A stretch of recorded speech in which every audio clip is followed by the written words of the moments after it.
Living Emunah by Rabbi David Asher, Part 24. Need money? No problem. A person with bitachon does not worry about money. The Chovot Halevot Sha'ar HaBitachon writes that if one trusts Hashem to provide his parnasah, then his livelihood is guaranteed. People worry about how they will meet their expenses even many years before the money needs to be paid. It is important to remember that Hashem always provides one's needs, but He does not necessarily provide the money well in advance of when it is needed. A man came to Rav Yitzchak Zev Soloveitchik, the Brisker Rav, to ask for a bracha before he embarked on a fundraising trip to the United States. The Brisker Rav asked him why he was traveling abroad to raise money. Is there not enough money here in Israel? The Brisker Rav asked. I've been trying to raise money here, the man said, but it hasn't been working. When is the money due? The rabbi asked. In 3 weeks, the man replied. 3 weeks? You are worried now about payment due in 3 weeks. The money for my yeshiva usually comes in only the day before it is due. Rav Yosef Shlomo Kahanaiman, the Ponishek Rav, told that once he wanted to open a school and there was an available property that was being sold for 100,000 rubles.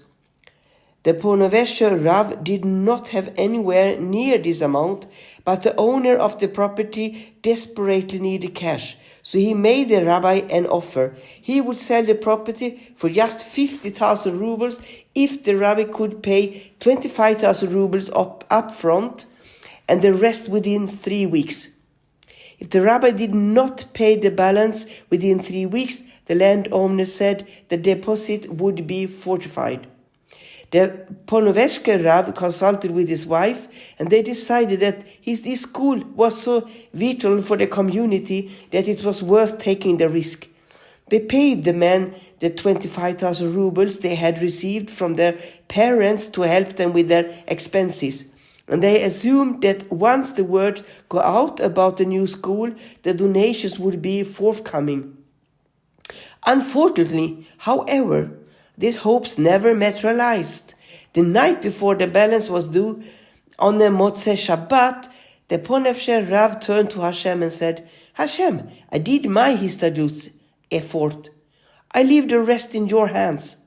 He then went to the Bet Midrash to learn, and he would later describe the joy he felt during those hours spent engrossed in learning, feeling as though a heavy burden had been lifted from his shoulders.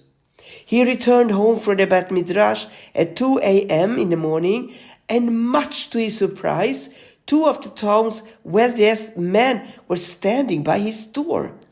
Sorry for coming so late, they told the rabbi, but we just completed making a shidduch and we would like to entrust the money for the young couple, 25,000 rubles, with you. Sure, the rabbi answered, but do I have your permission to use the money if I need it? I will then pay it back within 6 months of receiving notice.